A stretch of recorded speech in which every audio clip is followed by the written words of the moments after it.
joining me in the studio is Tony Mepham. Tony, you went to the wrong game. Exactly. GH call at Woods Cup quarterfinals. We've got to start with where you finished off at. Union Mills 3, Ayr 3.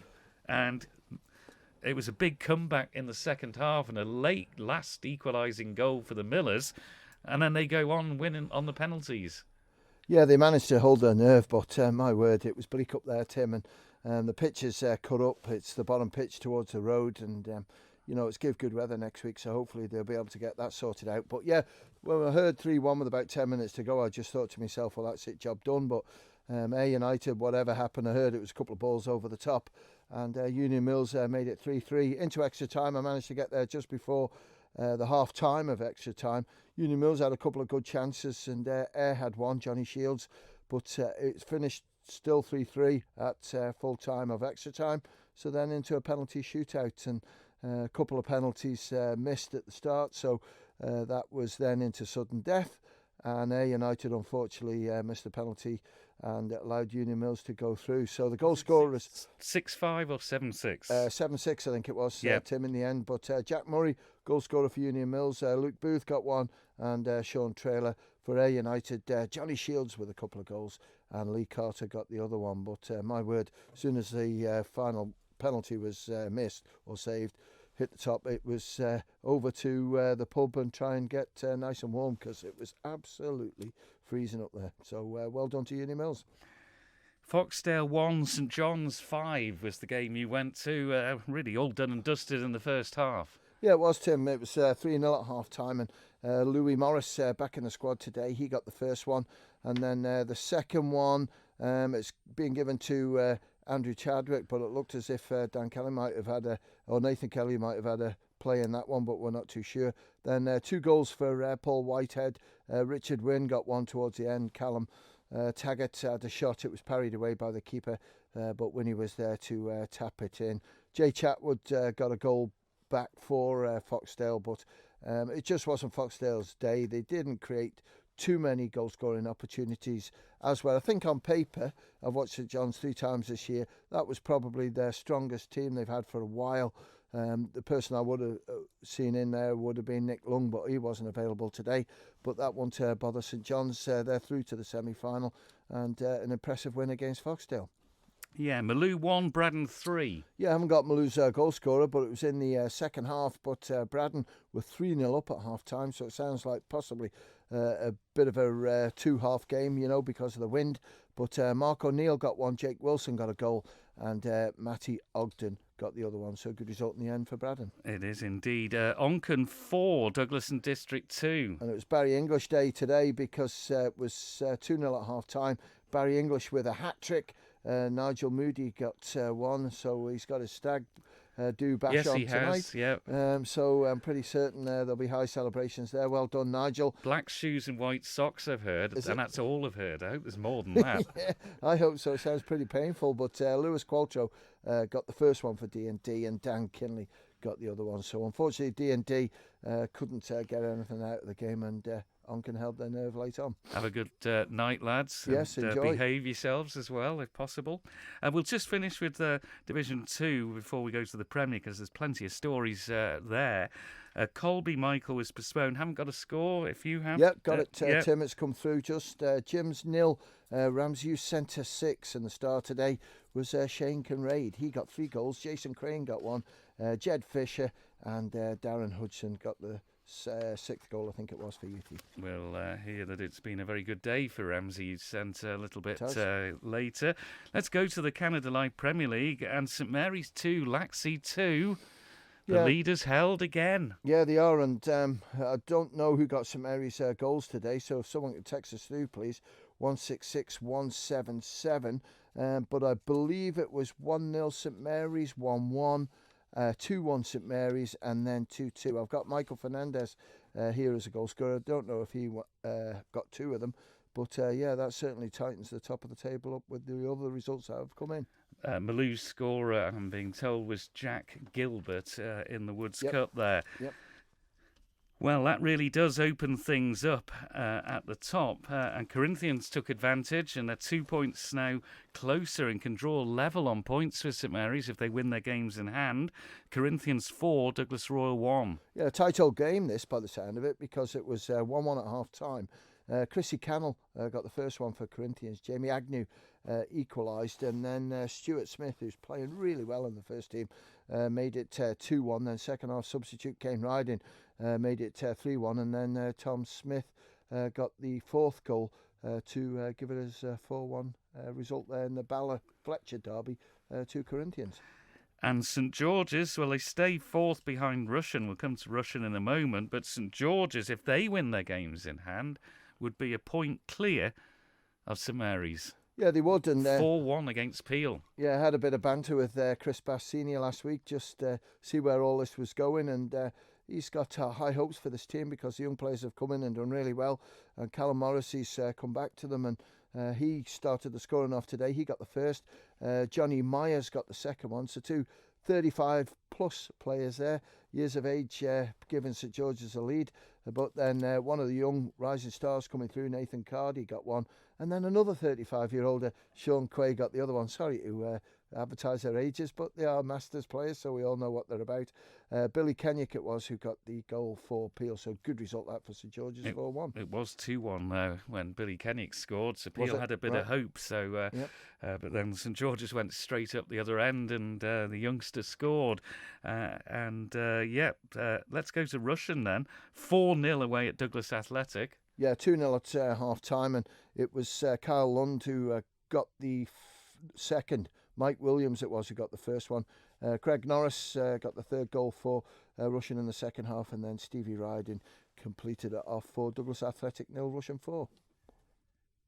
Let me give you the table. Yep. St Mary's played 17 for 42. Corinthians played 15 for 36. Rushen played 16 for 35 in third. Fourth, St George's played 14 for 34. Fifth, Peel played 15 for 30. And Laxion 25 points in sixth. So fair to say it's a 3, possibly 4, with Rushen potentially the dark horses now. But St George's, Corinthians, St Mary's, it would seem, are the 3 that are going to fight it out. Yeah, I would say so, Tim. And there's some big games coming up shortly, because Corinthians have got Rushen to play soon. They've got St Mary's to play as well. They've got Peel coming up. So it's all sort of sorting itself out. I was looking at the run-ins, and probably St George's have got the easiest, Tim. So it's pointing a little bit towards St George's at the moment to possibly do something here. But, St Mary's, when you look at the points that they've dropped in the last 2 to 3 weeks, it's it's just one of them that, players not being available or injured, squad players, the combination. When you look, they've had a couple of no-shows because players have been taken into the first team. So it's proven a bit of a problem at the moment for St Mary's to get their best 11 out. Well, their goal scorers today have just come in, Brian Crellin and Carl Clark. Will we be playing football next Saturday before we go to the combination? At the moment, Tim, yes. We'll be just listening to the medical people and just see what they are saying, and we'll go from there. But we will rely heavily on the medics to tell us where it's all going, because at the moment it's changing by the day, Tim. And you wouldn't have had a choice if you're in Scotland, because their FA included grassroots football in, unlike the English FA. Yeah, that's right. And with the English FA, it's when you look at some of the sort of decisions that are being made, some you can understand and others you can't. And at the moment here in the Isle of Man, we're very, very fortunate the position that we're in.